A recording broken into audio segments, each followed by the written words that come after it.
Good morning, everybody, and welcome to Coffee and Football, presented by Rick Vavro and Austin Underground. I'm your host, Blake Monroe, where I'm joined each and every day by Jerry Hamilton. But today we have Coach Bob Shipley stepping in for Bobby Burton, who will be back tomorrow. Coach Shipley, good morning, and thank you for joining us.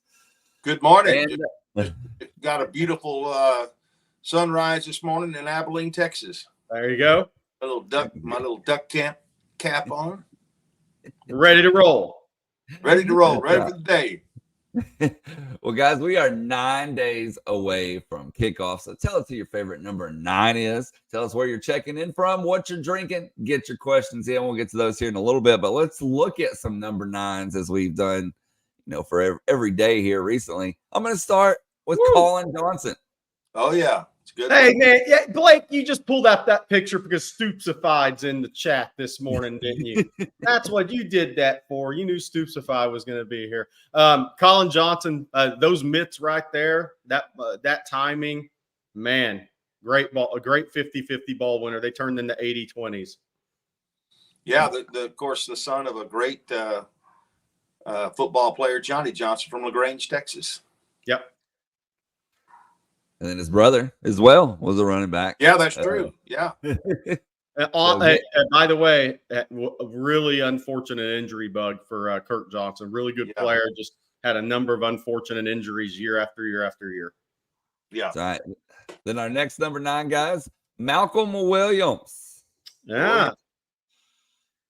Yeah, you want to talk about size, speed ratio? There's one of your guys, Malcolm Williams, came out of Garland High, back when Garland High had guys every single year that were Texas, OU, A&M, national level recruits. They may not have quite that as much anymore, or they are in a cycle where they don't have as many of those guys. But he came out of Garland when Garland was rolling. And then Jerry, we're actually gonna have this one on today. I'm gonna let you tell folks about that. It was hard to find a good picture. Coach, I mean, we got to ask him how many players. This is Kwame Cavil. How many players have ever been recruited at linebacker that end up being a receiver and catching 100 passes in a season? I mean, that's very, very rare, Coach. That is unbelievable. I had no idea until you mentioned that in the pre-show meeting. I had no idea that he was that kind of tough guy, man. Yeah. Wow. Yeah, and by the way, out of Waco High, obviously Derek Johnson, been some number of really good players that were coming out of Waco High during that time period. Part of kind of getting things turned around for Mack Brown at Texas. Had that 100 catch season that was later broken by somebody on this chat knows very well. So maybe it was the dad of but Kwame Cavil, really, really good football player. Great pair of hands, by the way. Great pair of hands. By the way, don't put up that stat while he's on the show. Like, we don't want to do that. Poor guy. And then our last one is a current Longhorn, guys. It's a big one this year. It's an important piece, Coach. Gavin Holmes has had a really good fall camp, stronger this year. Added some really good strength to his frame. Second year in the program. I was told this summer he was leading from the front of the lines. Where in his first year at Texas, that wasn't the case. So sense of urgency, more comfortable, more confident players, gotten more physical. But Coach, he's a big key piece to this team this season. Yeah, he is, and he's the one that all eyes are on. I think Manny Muhammad probably has the other side locked down, and so. I've been very critical or very hard on the secondary since the bowl game, and in the spring game didn't see a whole lot of difference. I think there was some coaching in there that I think the offense probably ran some stuff the defense hadn't seen because everybody loves to ooh and ah in a spring game. But I think Gavin Holmes is going to be a key part of the success of our defense this season. And as some people in the chat have pointed out, guys, there's 2 number 9s at Texas, and both of them are going to be key for the Horns this year. Jarrett Gibson, the freshman running back out of Gainesville, Florida, that attended IMG Academy. Jarrett Gibson also wearing 9 this season, and he is going to be a key part of this Texas Longhorns team as well. And by the way, the only reason I don't have a picture of him is because it was hard to find a good one. Yeah. And obviously, need a little playing time under the belt before a lot of good pictures are out there. So, all right. Well, hey, speaking of running backs, Jerry, yesterday Texas, or I guess I should say late last night, Texas made some roster moves and added a graduate transfer running back. Tell folks about that. Yeah, Velton Gardner, formerly Dallas Skyline High School, signed with Kansas. Out of high school, played there 3 seasons, had 1 season of 70 carries for about 350 yards, transferred to SMU, had another season at SMU, 70 carries for about 320, 330 yards. He's rushed for about 1,000 yards in his career, was the number 4 running back at SMU last season, maybe 5 because they had a goal line specialty back. 5'9", 190 pounds. Look, he's a guy that has experience. He's an insurance policy coach. In case of injury, but a guy it's where the portal is really good and the grad transfer market's really good because of the portal is you can bring in a guy late to be an insurance policy piece. A guy maybe can contribute on special teams. We'll see. There's not a ton of that in his background, but this is where the portal is very positive for college football. You have a couple of tough luck injuries early in fall camp, and you're able to get a grad transfer that's played 5 years of college football and done it pretty successfully. Yeah, that's right. I don't think anybody's expecting him to come in and, set the world on fire or change our depth chart a whole lot at running back. But it's something that we very desperately needed. And as we found out the hard way just in practice, losing 2 guys, it can be devastating to lose a third one. And it's not fair to the guys. They're having to move over from other positions to get some reps at running back. It's not fair for the defense to not have somebody to tackle full speed, although that's pretty much gone now anyway, as you're coming into game prep week this next week. But I like to add, it's like I said, it's nothing flashy. It's not going to make the ESPN headlines or anything like that, but it's a good solid move. And at this point, it's a stopgap. You take what you can get. Yep. No question about it. All right. And then the other big news, actually, it's going to come here in a few hours. Jerry, I know you're going to be out there as Texas and Texas A&M holding a joint press conference there in Houston, both Trev Alberts and Chris Del Conte. We do know that it's not going to be a neutral site announcement. Bobby Burton did find it out, about a week ago or so. We know it's not that, but you are going to be there. You are going to be bringing people updates. Well, I'm going to be there just in case there's a boxing match breaks out after the Jim Schlossnagel deal. So I'm mainly going to see if there's any squab. And there's not going to be, right? I'm joking, but there's going to be some sort of announcement. I think sponsorship around the Texas A&M rivalry being back, obviously, and I couldn't be more excited about it. But I will be out there at Houston, in the Houston area. That's at 11 a.m. So we'll be reporting on TexasFootball.com about that. What is said this morning. Trev Alberts, Chris Del Conte will be addressing the media about the rivalry, and there's going to be, I believe, some sponsorship announcement that's what's going on with that today. But it's the first time it's the first time they've been together since the meeting in Hooks, Texas, by the cemetery when Schlossnagel left for Texas. So yeah, who knows?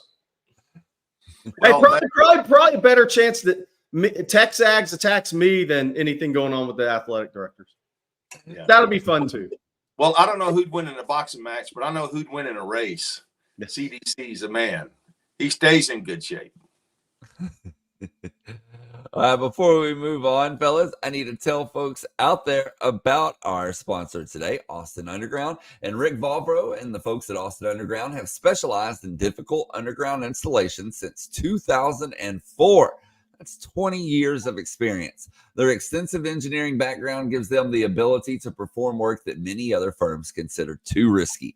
They offer an end-to-end client experience that includes seamless communication, budgeting, staffing, top-notch trade partners, and solid quality work every single time. If you have a commercial project that needs a best-in-class solution, then contact the folks at Austin Underground. And remember, they dig Austin. So I want to thank them for sponsoring. All right, recruiting, Jerry. Still a lot going on. Still more decisions to be made. Obviously, yesterday didn't exactly go the way Texas fans would have hoped, but it was expected. But was Yes. expected, yeah. So what you got? Make everybody happy this morning. Well, by the way, before we bring up the graphic with announcements coming up, look at this Sandman 23 Michiquin. I like that. That's going to catch on. That's going to catch on. Yeah, so Michael Fasusi commits to Oklahoma, as we had been saying, was likely to happen. They've been trending since the official visits, and Fasusi obviously sees an opportunity to maybe start at Oklahoma. And that's a maybe. He's got to go do that before he would have that opportunity at Texas. So moving on from that, three big decisions coming up for Texas. 4 decisions. I think one, obviously, Aiden Anding is trending to LSU. A lot of push in the Ruston area around Ruston High for LSU in that one. We'll see what Aiden Anding announces Saturday. But Friday, tomorrow, Nick Brooks announces 6'7", 365 pounds. Texas has been trending over Georgia and USC. Obviously, when he moved back to the Atlanta area for his senior year, that gave everybody a little stop for pause. Boy, what's going on here? Texas has continued to trend. We'll see if that announcement goes Texas' way tomorrow. I'd be a little surprised if it doesn't, but this is recruiting, so we'll keep checking in here today to see if anything's changing late in that recruitment. But look, the one thing I'll say is, like whenever an offensive lineman commits to Texas, Sark says large humans, big humans, or Kyle Flood says large humans, big humans. It needs to be larger humans or bigger humans if Nick Brooks goes to Texas tomorrow. Because, 6'7", coach, 365 is a legit size for him. That's a larger than large human being. Then on Saturday, Jonah Williams will announce his decision at 6:30 there at Galveston Ball, new football stadium. Look, we continue to hear Texas or LSU. There's been some A&M chatter in the industry, but I'm not sure. That would have had to change from yesterday afternoon, evening. Again, my thing with this recruitment, it remains the same. We'll see what Jonah says on Saturday. Nobody from this family's left the state of Texas for college. So we'll see what happens with Jonah. Now, LSU's not far away from home, obviously. LSU's got some ties. D coordinator Blake Baker is from the Houston area, coached in near the Galveston County area, right around that Galveston County line at the high school level before getting into college. So he's got some connections around Jonah. But we'll see. There's been some confidence, some guarded optimism on the Texas side this week, Blake, and so we'll see what that happens with that. Then August 30th is Jamie French. That's just 9 days away, man. It's getting here fast. Season, obviously, 8 days away from that announcement. Season, 9 days away. But Jamie French announces, I got a time from Jamie yesterday, 8:30 a.m. East Coast time. So we'll probably start coffee and football a little earlier on August 30th. Let's say that. We'll see. Texas has been trending. It's Texas or Miami. Tennessee's probably third. LSU's fourth. Texas has been trending. I think they have a really good relationship with Jamie and his family.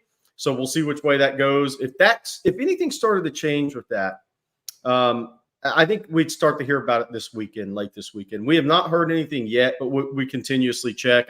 Miami's thrown everything at that recruitment short of a super yacht. So that's how recruiting should be. The in-state school should not let go of a 5-star prospect easily. But Texas has done a really good job in that recruitment. Coach Baker at LSU was a graduate assistant at Texas for Mack Brown. I grew up with his father. Actually, his father and my brother were best friends growing up, and his brother Bo Baker played at Texas, was a lineman. Yeah. So a lot of history there. A great young man. He's going to be. He's really done a good job. He kind of hooked up with Manny Diaz. Yeah. Hooked up with him and with Louisiana Tech, and just kind of worked his way up. Was with him, I think, at where was he, at Miami. Baker's played. He's paid his dues, and I want to say this about Jamie French. I remember the interview you did with him on that makeshift park. Yes, whatever it was. I was very impressed with that interview. I was very, very impressed with. He seemed very, very nice, articulate. A lot of those guys, as you well know, put up a wall when reporters come in and try to talk to him, and he just seemed like he was very glad to see you, open, great attitude. Obviously, from what you described, the mosquitoes and the humidity that day, I think you're still talking about how hot that day was, and he was working his tail off out there. So I'm really excited about him and hopeful that the way he's trending comes to fruition. Yeah, I think it's a great point, Coach. Jamie French, this is like the best compliment I can give a kid. If he makes it to the NFL, that's the goal, and has a career in the NFL, he'll end up on TV. I mean, he's built for it, Coach. Like you saw that, you see that. You've been around these kids for years. That kid, that smile, that just kind of the way he listens and answers questions. He's not BSing you. He's like attentive. He's actually looking at you when you're doing an interview, or whether it's on camera or off and we're just talking. That guy's built for TV. If he has a career in football, he will have a career in television if he wants to after that. And I don't say that very often. Ultimate compliment to a kid at that age. Well, and Texas has a pretty good department that can help him get there. Maybe even have a class with McConaughey. Yeah, exactly. All right, guys. I think our special guest is here and ready. So, Jerry, I'm going to let you make this introduction while I bring him in. Man, Kwame Cavil. We're so excited that Kwame is joining us today. Lifetime Longhorn. There he is, Kwame Cavil. 100 receptions in 1999. The first Texas player to ever catch 100 footballs in a season. But, hey, Kwame, thanks for joining us today. And I got to start off with this. I was very young in the business. I think maybe my first year in the business when you were coming out of Waco High. Okay. Since that, how many guys have been recruited as a linebacker to end up as a wide receiver and a really good one? I don't know, not that many. But I mean, shout out to the great Bob Shipley over there in the corner. I see you, brother. What's up, Doug? How you doing, man? Man, no doubt. I gotta pay homage to you first before I even say anything. One of the great football coaches of all time here in the high school sector. Coaches of all time, great people of all time for sure. You had a pretty good one. You had a pretty good one at Johnny Tusa. Oh, no doubt, man. A mentor, man, great guy, man. Great to learn from, and still walking around practices to this day and visiting people and sharing the good faith with FCA. I know, but he's a good dude, and I speak to him every now and again when I get a chance to. But I've been fortunate to be around a lot of great people. But to answer your question, Jerry, I don't know. Not too many, I don't think, bro. Hey, so talk about that. Take people back to that point in time. So when you got to Texas, you were recruited as a linebacker, correct? Kind of take people back to how all that happened that aren't familiar. They only see the Kwame that had 100 receptions and two of the best pair of hands that have played at Texas. But kind of take people back through that process and how all that happened and transpired in your career. Well, as you know, we was playing the great state of Texas high school football, and I was coming out of Waco High, and like Bob alluded to earlier, Coach Shipley. Sorry, Coach. No, I'm Bob. Nowadays, I'm Bob. Earlier. Yeah, I got you, but I have to. You know what I mean? I'm sorry. No, just growing up in this area, football is king, and I just wanted to play. And at the time, just coming out of Waco High, that's what Coach Tusa needed me at safety linebacker, and I was trying to help the team the best way possible. And I knew I was a pretty good athlete. I liked baseball, basketball.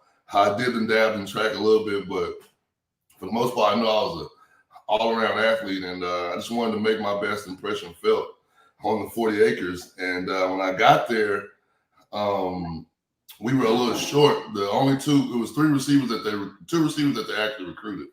One was David Aaron, who was the number one receiver at the time, coming out of Marshall, a good friend of mine. Just 6'4", 210, ran the quarter and about, I think, 47. I mean, he was a deep ball threat. Randy Moss and all those big guys were coming out, with making a name for themselves in the NFL and things of that nature. So everybody's kind of, recruiting that. And he was that guy. And then the other guy was my good friend Ryan Nunez out of Westlake. Man, he was at Colorado, and he had played a little bit. So then you couldn't the transfer rules were a little funky, different than they are now. But he was able to come in, and he was during that freshman camp. We were all at the time when you come into freshman camp, you had to do both. Like they would bring you in as what your position specific was. And then during camp, if you were an athlete or if you wanted to try and double dab in other positions, they left that window out. And we only had, at the time during freshman camp, we only had one receiver, who had two receivers. It was me, it was David Aaron and Ryan Nunez. And Coach Mackovic at the time, shout out to Coach John Mackovic at the time, needed somebody else to work out with the quarterbacks. And I just, just jumped out there in the opportunity. I know I could catch. I not really know how to run around at all, but I know I wanted to get out there and be impressionable on the coaches and show them that I was willing to do whatever it took to help the football team, succeed. And I tell players all the time, man, you just you gotta be ready. You gotta stay ready for your opportunity. And when it comes, just take full advantage of it. And at the time, when I switched over to receiver, it was kind of skepticism because people hadn't really known that never happened before. And I was skeptical myself, could I really do it?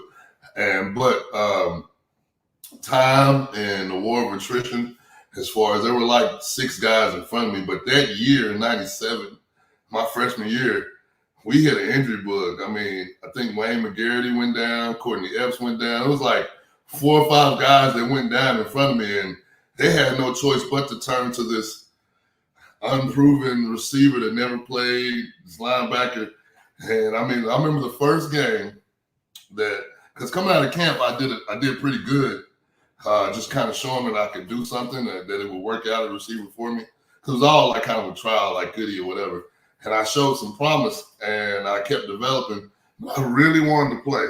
I thought I was good enough to play as a freshman. I really wanted to, but you guys know. I mean, you guys know football. That leap from high school to freshman to college football is bigger than you think. But as a position you've never played. Never had a position I never played. And as a young, brash kid coming out of Waco thinking he can just do anything, I thought I was ready. And all the guys leading up to that game, to the Texas OU game, were telling me that you've never played in a game like this. It's fast. About as close to the NFL you're going to get. And before you get to high school at the time, because that was like the measuring stick. And OU always brought it with players. So when we got out there, I'm telling you, when we came out the tunnel, I saw that burnt orange on the right and that other ugly color on the other side. And it was the crowd was jumping, and my heart was about to jump out of my chest. And I remember they called me out there, and James Brown was the quarterback at the time. Shout out to JB. And I remember calling the play. It was 93 lock, which is a out route to the sideline. And you had to keep it on. And they were in press coverage, and I was nervous. It was all good out. But I was like, if I just do something and use my ability, I can get around it. So I did all that. But what I didn't do at receiver, because I was a neophyte, I didn't get my head around. And JB might have threw that ball probably as hard as he could. Before I even came out my break, the ball felt like it was like right in my face. And that thing caromed off my hands. And I was just like, because that was the thing that got me there, was me being able to be consistent in my hands. And when it caromed off my hands, I just heard the crowd go, oh. And it sounded like everybody had a gasp in the stadium and at home. It was like I heard all of them at the same time. And then it's funny because Coach Mackovic, being a great play caller as he is, he was like, we're going right back to you.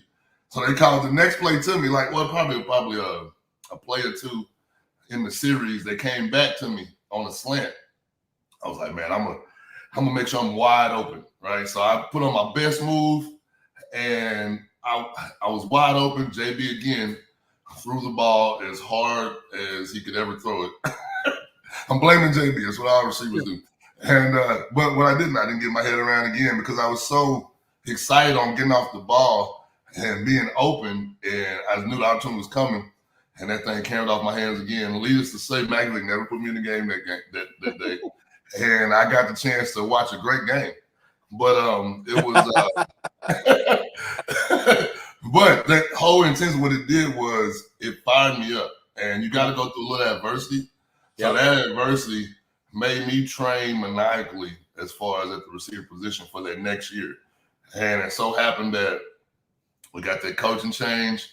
And I was actually in New Orleans visiting my brother at the Bayou Classic when I found out that Coach Makovic was not going to be retained as a coach. So we were all like in the room, like shocked, like, oh my God, like coach just lost his job. And then immediately it went into, okay, well, who they're going to bring in? And it was all these rumors being thrown around. And one of the good thing is, you know, which I didn't know, but back then, but when they were making the selection process, they brought in all the, you know, the guys that kind of were going to be, I guess, projected players for the next year. And I was one of them. And I was still a young cat. I was a sophomore.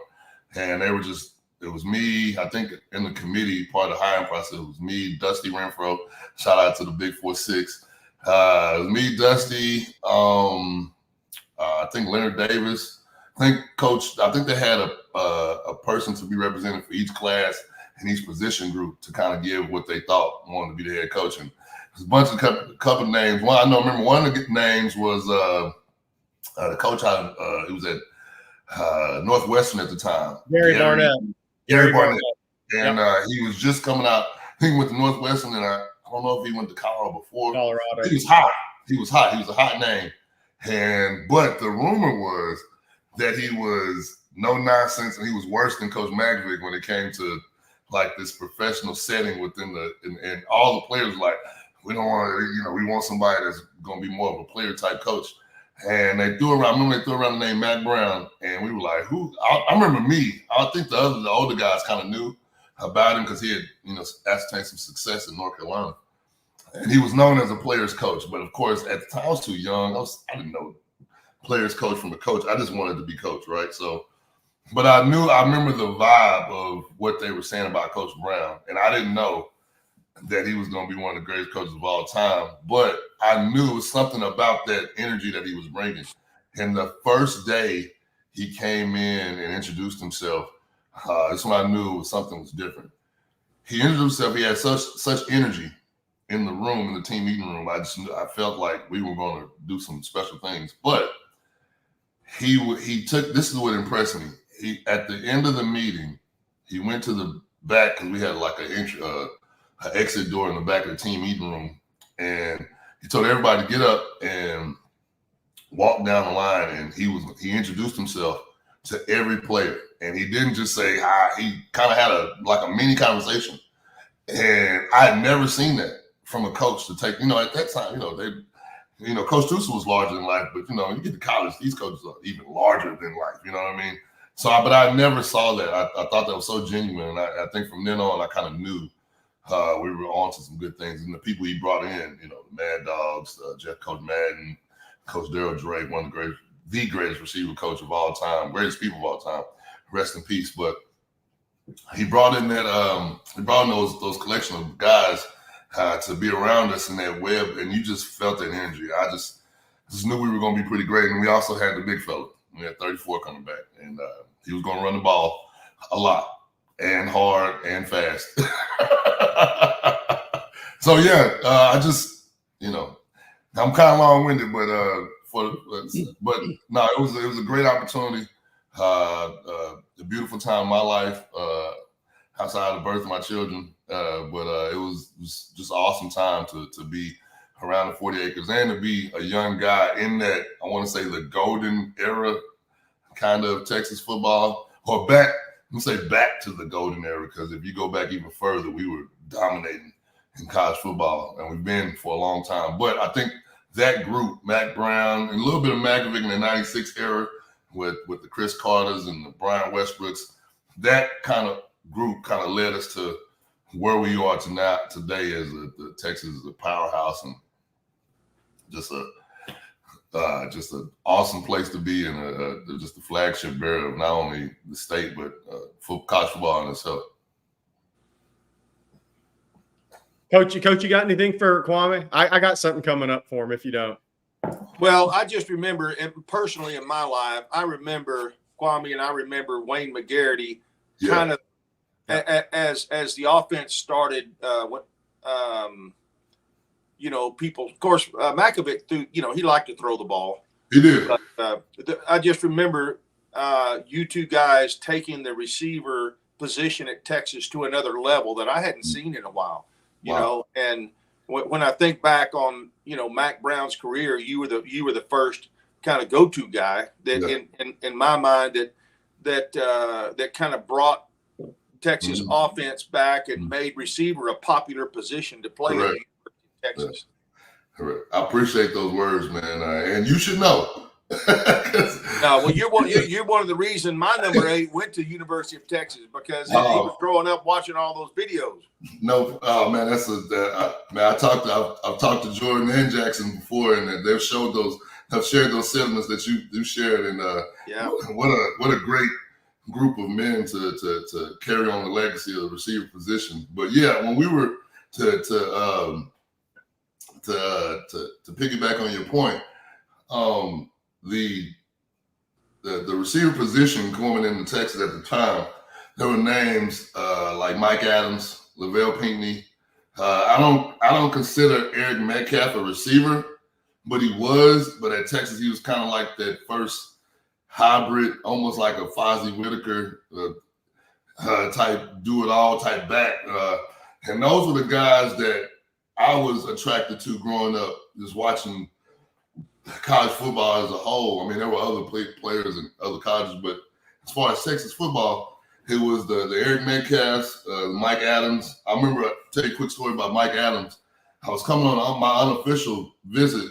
Me and my dad and a couple other buddies of mine came up here for an unofficial visit to Texas, and I remember watching him play against the University of Missouri. I think it was a home game, but obviously it was a home game because we came. But we were I tease him all the time about this. The first time he come to the University of Texas football game, second play of the game, Coach McAvoy goes play action. Mike is behind everybody, and JB throws a deep ball, and Mike drops it. And the whole crowd goes crazy. I mean, it's like, oh, because, I mean, they were all in anticipation of him. I mean, he had been doing that since he was on 40 acres, not dropping the ball, but going to the end zone, and he dropped it. And I remember him, at the time, you could take your helmet off. And this is when I knew that players, it was different caliber of players. So Mike drops the football, pops his lid off, which in high school football, that was not happening, right? Coach used to never play a game if I popped my lid off, right? So he took his helmet off, but it was popular at the time, and he walked to the sidelines, and I was like, what the? And I just saw Mac beeline to the bleachers and kind of whisper in his ear, like, come on, I'm back to you. And he got back in. Sure enough, they threw the ball to him and he caught it. And I was like, that was one of my moments of, okay, there are players and then there are players. And coaches will treat everybody fair. Being a coach himself, you know, I got to know this. Coaches treat everybody fair, but they ain't going to treat everybody the same. And right. I didn't understand that then. Of course, I was a player then, and I didn't understand the favor that I would be getting from Coach Tusa. Of course, all my buddies knew, but I didn't feel that really. But at that time, I kind of realized, like, oh, there's a whole nother level of where you want to get to as far as being a player on one of these great universities. But no, man, there's so many stories, so much fun times at the University of Texas on the 40 acres, man. I can't tell you how much I love that place. Hey, I'm going to call you Coach Cavil as well. You can. Wait, we're going to take a couple of questions from the chat for you, but this is the last one I have for you. A&M Texas rivalry is back. CDC and Trevor Alberts, so they're going to have a press conference at 11, I think, announcing sponsorship and maybe day of game. We'll see what exactly they announce. But talk about being a player in that rivalry, because we have thousands of people that join us every morning, and a lot of the younger people, they haven't experienced the rivalry. But the two coaches here, they're about to experience it. What are they? What's coming back in this rivalry? Energy. a lot of energy, a lot of built up, pent up frustrations from both sides of not being able to play that game. I would like to say that they may not have wanted to play us, right? But they're going to. The game itself, I can tell you this: it's nothing like being an opposing team in Kyle Field with all the stuff that they got going on in that stadium. I didn't know how hated the rivalry was until my freshman year, at the end of the year, how I started to play a little bit more. And at the game in 97 was a monsoon. It was like, it was raining so hard.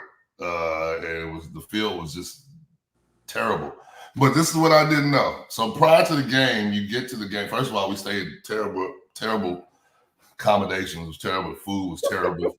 Everything was terrible. I think the water tasted crappy. It was just terrible. It's like, God, they don't know how to treat nobody. But I remember being in the smallest locker room, and I also remember when we came out the locker room, how many fans was in the stadium, and they wouldn't sit down, and they kept swaying, and I was just like, I hated that. But what would really let me know how much a rival was is when the players lined up in the middle of the field and kind of chanted their little, whatever they want to call that mess, in front of us. And I was like, I've never experienced that. Not in high school, nothing like that. And when they were facing our bench and doing the chant, I was like, I really don't like these guys now. I was like, why would you do that? Like, this is, But that was it in the bonfire. That was my freshman year in the bonfire game, which was kind of had some funkiness to it because of the tragedy that happened prior to the game. It was just uneasy. That was my junior year, and of course, Major had the stomach bug, and we had to start this tall kid from New Jersey, left-handed, that threw the ball hard and had an accent and came with a lot of pedigree. And but he showed his greatness in the early part of the game, but he also showed that he was a freshman too. And then Major showed his greatness by coming back in that game and kind of almost leading us to victory. But golly, they were so mad that game. I felt like the whole stadium was against it. I knew the country was rooting for A&M because of the tragedy, but I felt like it was a little bit more visceral hate for us that game. And then the game, the record-breaking game, which I have a picture in the back. I don't think you can see it, but I have the actual run when Ricky broke the Tony Dorsey's record, kind of springboard into the Heisman. I actually have that run. Somebody took a picture of that run in the stands and blew it up, and I turned it into a picture frame. But that game was special too, because leading into that, we knew that Ricky had a chance to break the Heisman. I mean, break the rushing record, and the whole time I knew A&M was ready to start. So me and Wayne and I knew we were going to be an integral part of that game because we knew everybody, A&M was going to be geared up to stop them. And the great Coach Drake was revving us up all week in practice, like, hey, this is going to be y'all game. Be ready. And I didn't know how much of an integral part I was going to play in the game, but I knew I was going to have my opportunities. It turned out I had a pretty good game that game, but just the energy in the stadium, goodness gracious, man. I felt like people were hanging off the top rafter to see Ricky break that record, man. But yeah, man, just the energy. I still get goosebumps now just thinking about Ricky blasting the line. And I'm gonna tell you right now, I blocked for a lot of running backs, but Ricky, you could hear him coming. Yeah. Like you could hear his footsteps. Like it sounded like a locomotive, man. I remember blocking cornerbacks and like asking them, do you want this? Like you can have this behind me or you can dance with me and save your career. And a couple of them would be brash. They would try to fight off of me. And I'm like, go ahead, you can have it. And he would punish them. And then I would get up and I would walk over to him. I was like, all right, now, how we going to play the rest of this game? Because you could dance over with me or you can have him all day if you want that. So, but no, it was just great experiences and things of that nature. So, oh my goodness, man, that rivalry is going to be intense. Can't wait to see it. I know we're going to come out on top. So I'll have a front row seat, that's for sure. We got a couple of user questions for you, okay. Viewer questions, I guess I should say. This first one here from Tyler Says, what was your favorite Longhorn memory? Wow. On the football field? Yeah. Oh, okay. Yeah. All right. Okay. Yeah, I was about to say graduating would be my favorite Longhorn memory because I promised that to my grandmother that I would do that. But my favorite long football memory would be breaking the reception record at the University of Texas. I knew I was close, and I knew it had never been done, and that was a great moment because I knew I etched my name in the books, and it was going to be there for a while for my kids to see. Like now, I have four kids, 3 girls and 1 boy, and just to go when I'm on the 40 acres to just be able to point to Dad on the wall, is great, and that's what you actually come to Texas to do, is to leave that legacy and be able to share it and pass it on to others. So. Yeah, for sure. Breaking the reception record and etching my names in the history books would be my favorite Longhorn memory. Hey, a lot of people have asked about your favorite memory. They asked about the Nebraska game at Nebraska. Okay. Where does that one rank for you? Because that was, at the time, that was a massive win, right? Huge. In Nebraska or at home? In Nebraska. Okay, because we kind of kicked their asses both places. But the one in Nebraska was awesome because it had never been done, or like they didn't lose a lot there, if any. But one of the memorable things I remember about that game that kind of changed my perspective on communities of college football and different pageantries, because I was always a fan. I'm one of those kids that grew up watching CBS in the morning and hearing those drums and watching Brent Musburger. And all these great announcers and all these games. So I remember all that. But I remember the Tommy Frazier, Nebraska. I remember Nebraska beating the crap out of Florida, and which was impressionable, especially because the next year Coach Tusa brought that strength and conditioning program. Nebraska, I think everybody in Texas was doing that strength plan that Nebraska was doing because they were so strong. But beating Nebraska their fans were so polite and cordial after the game. I thought I never experienced that. We had beat them. We had just ended their home streak of wins. And as we were coming off the field, they clapped under the tunnel. I was thinking we was about to get a shear of corn thrown at us or something after the game. Because in Texas Tech, when you beat them, they throw tortillas and they're not cooked. So I was thinking anything, and they clapped for us, and I was thinking that was part of one of the most admirable things to beat a team and then have their fans kind of salute you for beating them. I know that wouldn't happen here, but shout out to Nebraska, man. They had some. That was a memorable moment there. Then our last one for you before we let you go here. This one, super chat from Dennis. Thank you, Dennis. He says, were y'all telling Coach Mack to run the ball after the 4th interception was thrown versus Colorado? Number 34 almost saved the game. Great question. I don't think I was playing that game versus Colorado when we threw out. Oh, no. He's talking about my freshman year. Yeah.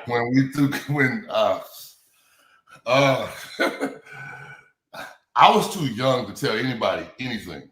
Good answer. Good answer. I was just happy to be on the field and to be a part of it. I think that was actually my first game playing, and I had a whole different number then. I was wearing number 43.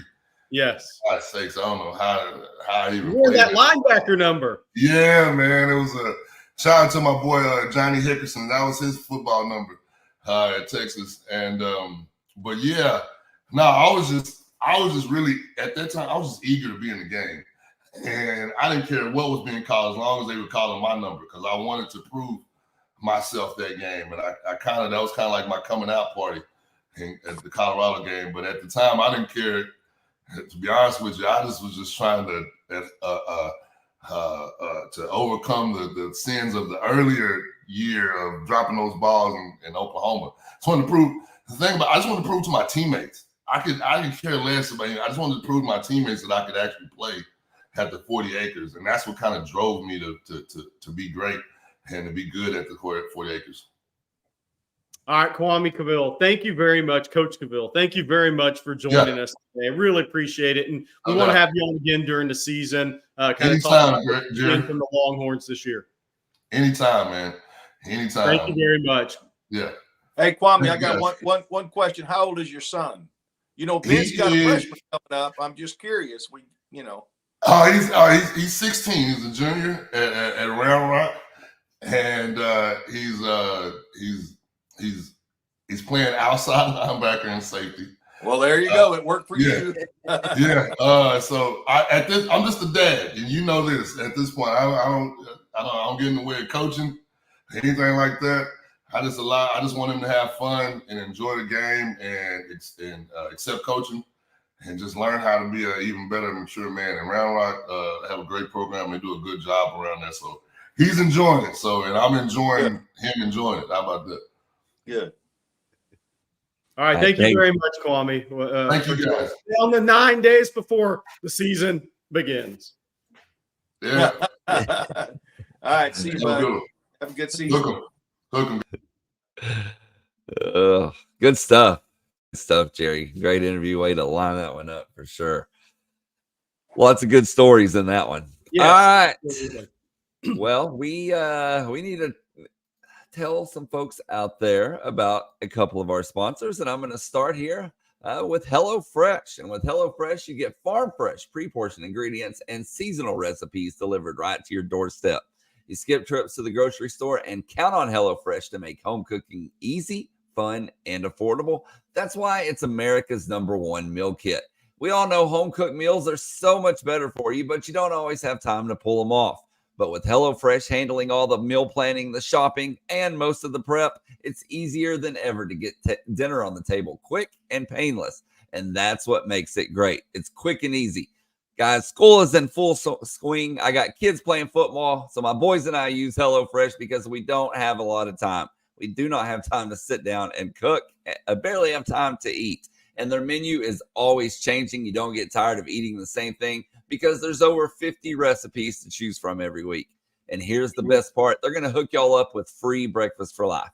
All you have to do is go to HelloFresh.com/freeontexas. You'll receive one free breakfast item per box while your subscription is active. That's free breakfast for life just by going to HelloFresh.com/freeontexas. And that's HelloFresh, America's #1 meal kit. All right, Jerry, if you'll let people know about Goodr, I would appreciate it. I do, and I can. My Goodrs are in the car because I'm going to need to wear them going to the event at 11. But look, I wear my Goodrs everywhere. I wore them out exercising yesterday, cycling. I love them when cycling, wore them at the beach. I mean, look, there's the new product launch. It's the Retro G. I'm not the Retro G. We're talking about the new shades from Goodr. Check them out. New vintage inspired shades. As always, they won't slip or bounce. You see me do that on all the ad reads when I have my Goodrs on. The Retro Gs are available in 4 colors. Our favorite name of the bunch is Threaten Me with a Good Time. Who doesn't want to wear those in the DKR on August 31st? You got 9 days left to get your Goodrs. They'll be shipped to you quickly, right? Let's say this. They're great for running, cycling, golfing, which I don't do enough of these days, work too much, going to the beach, and hiking. Now's the perfect time to get them for that summer vacation or activity. Summer vacations are winding down. Activities, we have them coming up. Bevo Boulevard, DKR, Whipping, Colorado State. I like Texas plus 33.5, by the way. If you want to support the show and try a pair, Goodr is giving On Texas, all caps, listeners free shipping. You can go to goodr.com/On Texas and use code On Texas for free shipping. Goodr offers a 30-day money-back guarantee. You can throw that out the window. Don't need it. Don't litter. Just throw it out the window. And then go pick it up. And 100% satisfaction, which they should put 1,000% based on my usage of Goodrs. Again, that's goodr.com On Texas, all caps for free shipping.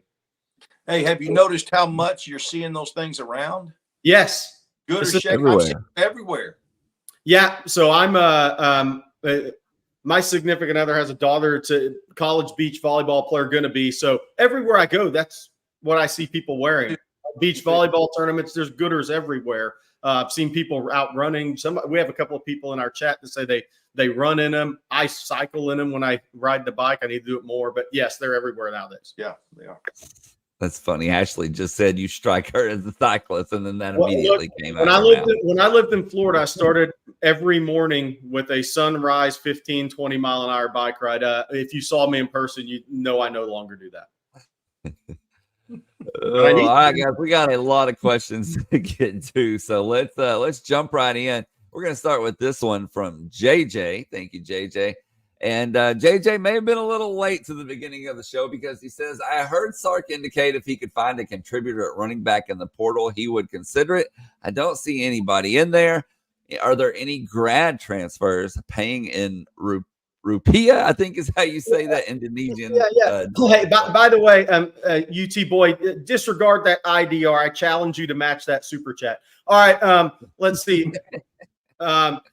So Texas picked up Velton Gardner late last night. He announced it on Instagram. Out of Skyline High School, played 3 years at Kansas, signed with Kansas out of Skyline, played 2 years at SMU. Had a couple of seasons of 300-plus rushing yards, 5'9", 190 pounds, more of a speed guy, perimeter player. He's a really good insurance policy for me. That's the great thing about the portal. There's some things that people don't like about the portal. Here's one of the great things about the portal. You can find somebody late if you have the injury bug at a position. And this happened with a grad transfer, Velton Gardner out of Dallas Skyline, who last played at SMU. So Coach can provide. It is more of an insurance policy. Maybe he can compete on and help you on special teams a little bit as well. But what he does provide you is a guy who's played a lot of college football. If called upon, if there's one more injury, and his number is called. Yeah, and Belton is a guy who has probably never run behind an offensive line like he's going to have at the University of Texas. And I'm not throwing shade at Kansas, not throwing shade at SMU, but if you don't think that makes a difference, you're wrong. The line you're running behind, there's very few Metcalfs out there, or Ricky Williams or Cedric Benson's, but running behind the offensive line, he'll have the opportunity to run. It could be it could be a Cinderella story. It could be a great story. This guy who's had marginal success comes in and gets to run behind one of the best offensive lines in the country. I'm trying to be optimistic. Yep, absolutely. And look, here's the reality. Here's the reality of college football is, Texas has had 2 season-ending injuries at the running back position. We've seen Notre Dame lost their starting left tackle. Tennessee lost their star. The injuries are happening in college football, and you have to have guys who step up. And sometimes those guys who step up, they can be guys on the team. Now you have a guy coming in out of the portal. These guys will have an opportunity. And people ask about Colin Page, the walk-on running back. And now you talk about Velton Gardner. You've seen Ryan Niblett get some time at running back. Darian Gillette, Juan Davis in pass pro at running back as well. Somebody at some point this year, one of those guys is going to be called upon, and they're going to have an opportunity to make a play on a team that's competing to be in the college football playoff. That's one of the cool things about college sports. Yeah, no doubt. And it's not the names we were all talking about a month ago. All right, our next super chat, Jerry, is a recruiting one from Triplet Joseph 44. Thank you for the super chat. Says Jonah Williams recruitment's all over. LSU saying LSU versus A&M with UT out and them leading. UT thinks it's them by a margin. Saturday will be interesting. I know you touched on this earlier, but obviously we've had a lot of people join us. No, definitely will be interesting. Saturday, 6:30 at Galveston Ball's new football stadium down there. Jonah will announce his decision. Look, I've always believed it would be close to home. Will he be the first to leave the state for college? I mean, LSU's not far, but will he be the first? We'll see at 6:30 on Saturday. Look, I would say this. I've talked to a number of people who are close to this one. As of yesterday afternoon, there was more belief that it was Texas or LSU than LSU or A&M. We'll see if that changes. And I think that may even be from the A&M side a little bit based on a couple of people that we've talked to. I also talked to somebody really close to that thinks, look, no matter where he commits, whether it's Texas or LSU, maybe A&M, the recruitment will continue into December because people are going to play the long game recruiting Jonah Williams. So he's going to make an announcement on the 24th. There will be nobody's going to back off of a top 10, 15 ranked player in the country until December 4th when he signs. But where there's been the major shift in the recruitment is, and we're just lucky enough to be at Galveston Ball on Texas Football broke the news that he was planning on graduating from high school in December, which means he's taken himself out of the MLB draft. He has made a football decision.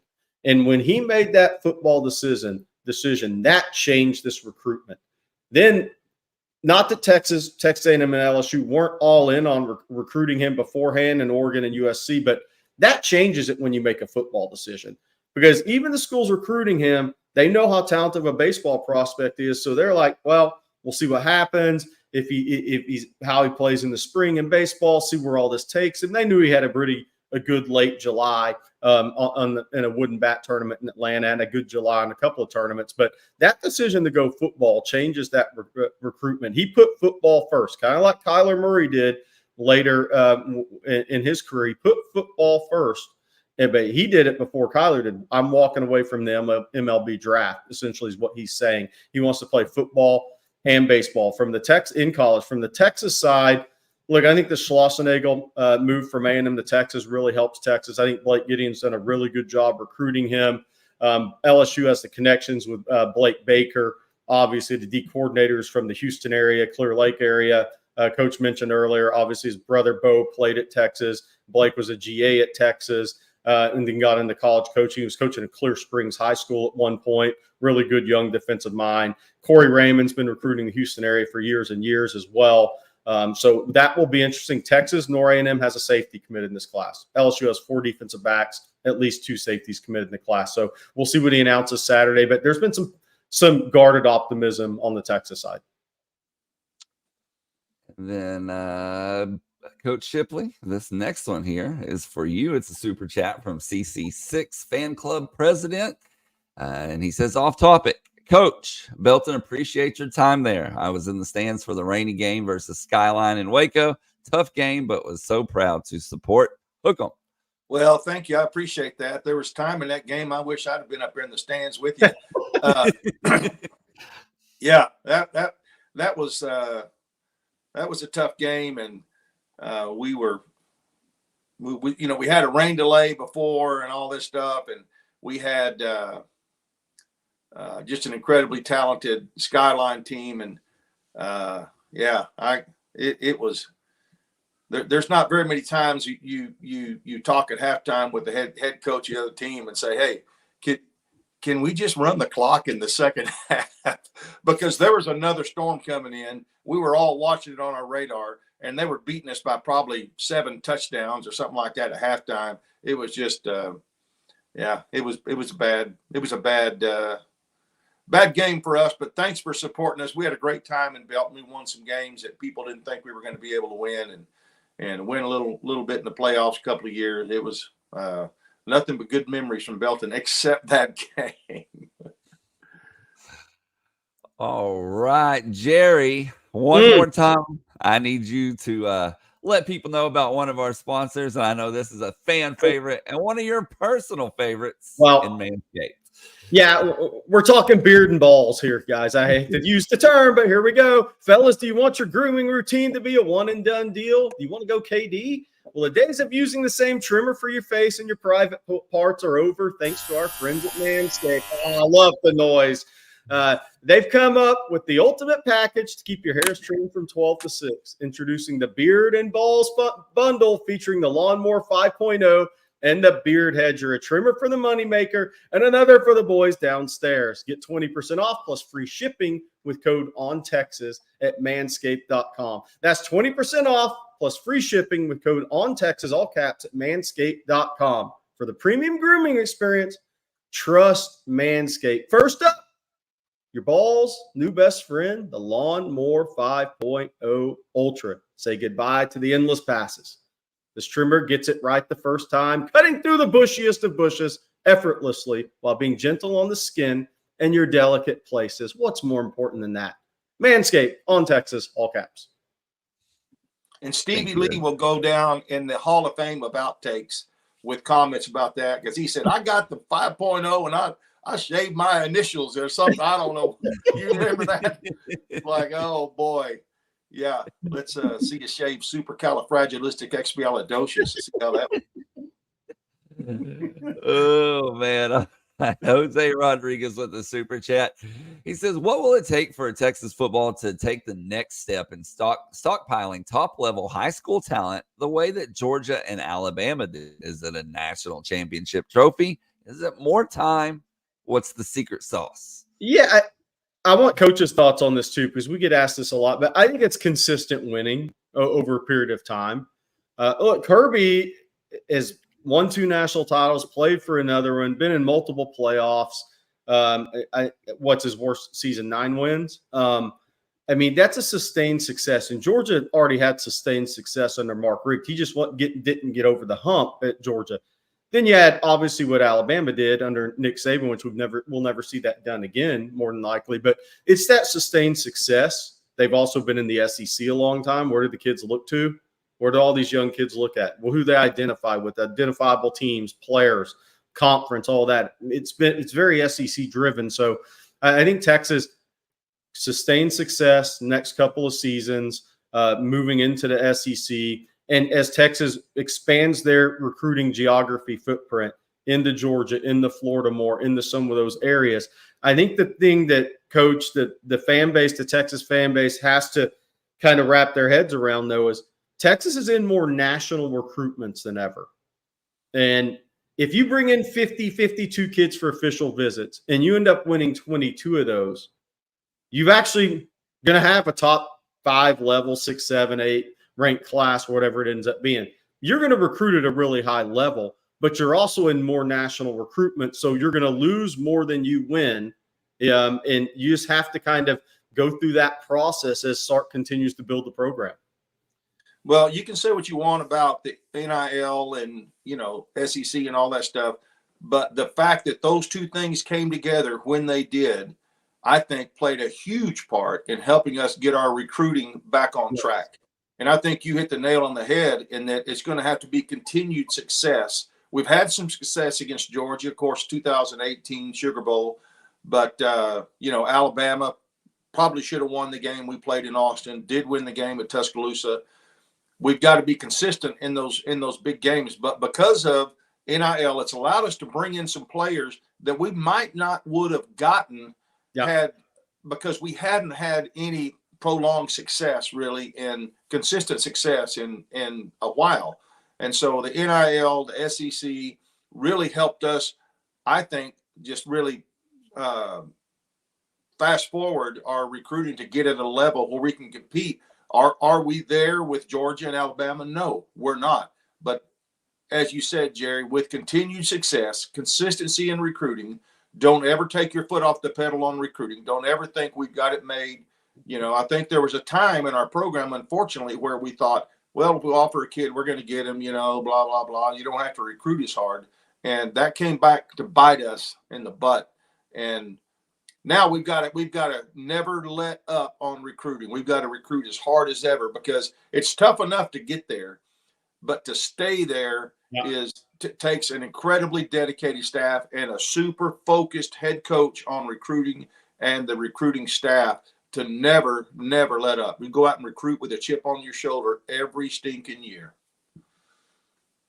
And our last super chat for right now, fellas, comes from David, who's listening in the UK. Thank you, David. And he says, is Silas Bolden's athletic style of play within the offense similar to what Tony Jones, wide receiver from 86 to 89, once brought to the team in terms of deep threat speed / catch reliability?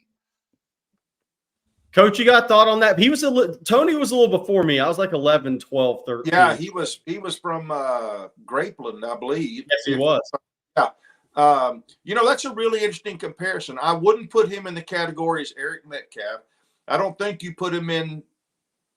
I don't know what category you put him in yet, but I don't know that he's quite as small as Tony was, but he does. He had very fast acceleration, very quick feet. Was a good punt return, kick return guy. I think that's probably a fair comparison. I don't know. I don't know for sure where he's going to rank in there, but I think that's a fair comparison. I'm old enough. I know exactly who you're talking about and where he's from. So I think now you look at Tank Dell and Kevontae Turpin, right? Those are the guys. Kevontae Turpin at TCU, Tank Dell, obviously with the Texans, are the two guys that are in that 5'8", 160, 165 range. The one thing I've seen from Silas, and I think maybe his greatest strength as a player, it's not the fact that he's got tremendous acceleration, can make you miss, has great pair of feet now, can run 10.6. It's he's fearless. Because if you aren't fearless at 5'8", 160, you don't have a prayer. And he is fearless on a football field. And does that mean going up in a contested catch situation against a much bigger DB? Fearless. Does that mean returning punts, knowing there's a chance you're going to get smoked? Fearless. If you're not fearless at 5'8", 160 on a football field, you got no chance. And he is fearless. And so take all the athleticism that he has. He has that chip on his shoulder to prove everybody wrong, similar to Sir'Jabari Rice had in basketball. But it's the fearlessness that I think that it's going to make him a fan favorite this year. It's going to show up very quickly, too. Guys, we got time for just one more question here. But before we get to that, I need to tell folks one more time about Austin Underground. And Rick Valvro and the folks at Austin Underground have specialized in difficult underground installations since 2004. Their extensive engineering background gives them the ability to perform work that many other firms consider, well, too risky. They offer an end-to-end client experience that includes seamless communication, budgeting, staffing, top-notch trade partners, and solid quality work every time. If you have a commercial project that needs a best-in-class solution, then contact the folks at Austin Underground, and we want to thank them for being a sponsor of Coffee and Football every Thursday. All right, last one for today, guys, and this one, I'm going to put the schedule up on the screen so you have one to reference. Sam Mitchell, what's the highest score that Texas puts up this year? And let me find the schedule here. There we go. Who's it going to be against? I think that's pretty easy for me. I mean, it's UL Monroe. I mean, barring it's a pouring down rain game, and that changes the entire calculus, right? Now, Colorado State gave up 50 to Washington State last year in their season opener. And Washington State obviously had Cam Ward, pretty good offense at Washington State. So they gave up 50, a 50 burger, as UT Boy and the guys say, to Washington State last year to begin the season. Colorado State plays the heat game, Coach. It's going to be 1,080 degrees the second half. I mean, how many of their guys are they're going to run out of Gatorade and salt tablets. There's no doubt. So maybe the weather of that game, Texas runs that one up late, but otherwise I think it's UL Monroe, who's going to have General Booty as their quarterback, by the way. Oh, boy. Hey, that sounds like a flick Bobby would watch. Hey, I think I have to agree with you, but if you look at quality teams, I'm looking at Mississippi State, because Mississippi State has Jeff Levy as their offensive coordinator, who, as you know, as their head coach, who, as you know, was the offensive coordinator at OU last year. And if they have some success throwing the ball, I don't think it'll be a close game, but I do think it's one of those games where, if they're scoring some points, we'll probably, I'm hoping, double up on it, but that could be a really high scoring game if Mississippi State does have some success moving the football against our defense. The great point, Mississippi State has, I believe, one starter back on defense from last year as well. Yeah. And I lied, fellas. We do have one more. It's a super chat that just came in from J Soul, and I'm not sure what he's referencing here, but maybe one of y'all will. And thank you, J Soul. What are y'all's thoughts on QB1 saying that FSU strings up wins? I don't want distractions like that going into the season. I'm not sure. I'm not sure I saw that. So it's all. I guess J Soul come back and said he saw it on Bleacher Report, and all the FSU fans are mad now. I haven't seen that. I guess it popped up during our show. But maybe we can address that this afternoon on Winning Drive. Yeah. So, here's I just found the news article. Okay. Quinn Ewer says College Football Playoff Committee made the right choice in leaving Florida State out last year. The ordeal, Ewer says, is why the sport had to go with a 12-team playoff. And he said basically that's what college football needed, was a 12-team playoff. It's definitely a tough choice to make, says Ewers, especially with how the SEC championship game went and Florida State and Jordan Travis getting hurt. In their minds, they were just picking who was playing the best football right now, which yeah. So I guess FSU fans are mad about anything. I get it. And by the way, DJ hadn't taken a snap yet. You're about to have a fall off at quarterback, but unless he does something miraculous. No shot at DJ. Just look, he has been inaccurate his whole career. So let's see how he does. But look, I think what Quinn said is correct. Coach, I think he hit the nail on the head. Honestly, I mean, that was a tough spot for an undefeated team. Obviously, they lost their quarterback. They lost the guy that made it all go offensively, and it was a struggle. Florida absolutely probably should have won that game to end the regular season. But, you know, they came back and beat Louisville in an ugly game, right, in the ACC championship. So they kept winning. And obviously that was we were already headed there, Coach, but I do think that was a real reason why we need to expand this playoff. And I agree with Quinn. I think Quinn's spot on it. And where college football said, I can't wait till it's 16. Yeah, I think you're exactly right. The expansion will keep embarrassing things like that from happening again. But I'm with you and I'm with Quinn. It was the right thing to do. They were not the same team. They were not the same stratosphere as a team that they were. And they would have been a team that could have won it all, possibly. That's how important their quarterback was. But it was the right decision. But as we expand the playoffs, and you know this as well as I do, guys, there's always going to be a fringe team. There's always going to – now it's going to be, well, 13th. I mean, you know, what else could be done, you know, or whatever. There's always going to be a fringe team that's going to think they got screwed out of a chance to get in the playoffs, because making the playoffs is a big deal. That's a big feather in your cap. And even though it's expanding it, they're expanding, it's still going to be a big deal. But I think it was the right call. I agree with Quinn. Hey, and by the way, let's think about had FSU got in last year and Alabama not. Michigan, Alabama was an awesome college football semifinal playoff game. Awesome game. If FSU played Michigan, it would have been 30-0 and everybody would have tuned out. FSU had no chance to score against that Michigan team last year. And the only way it would have been 30, even as good as FSU was on defense, the only way that game ended 30-0 is if Harbaugh got bored. That's just where FSU was after the Jordan Travis injury.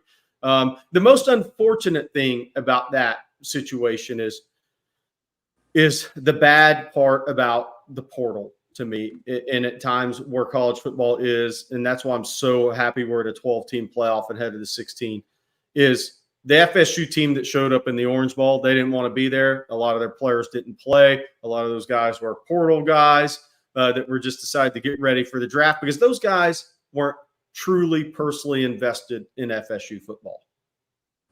That's the downside of the portal now. Guys transfer up. It's great for them.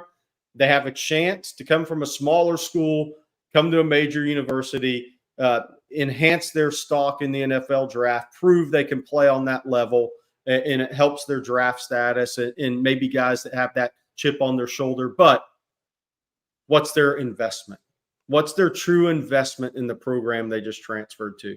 You saw it in the Orange Bowl. That's right.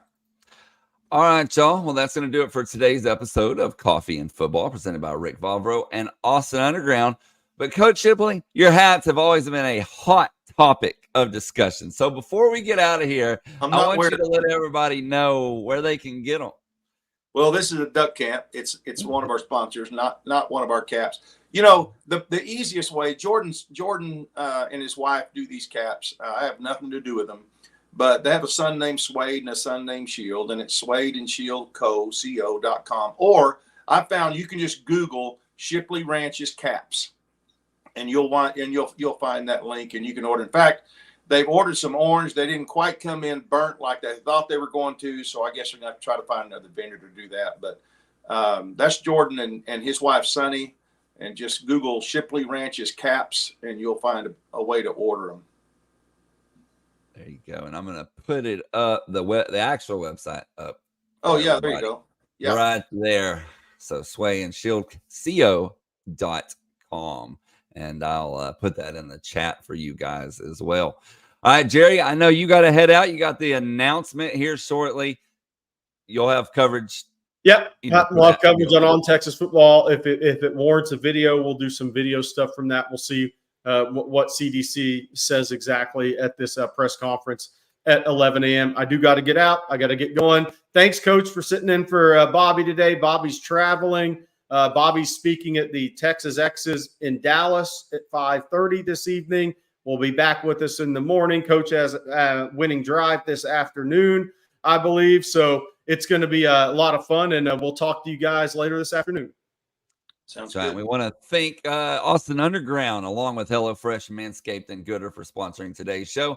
Thank you all for tuning in, for the great questions, the super chats. Be sure to head on over to ontexasfootball.com. Check it out. Great discussion always going on over there. And if you haven't already, be sure to like and subscribe as well. So for Bob Shipley and Jerry Hamilton, I'm Blake Monroe, and we'll see you tomorrow morning.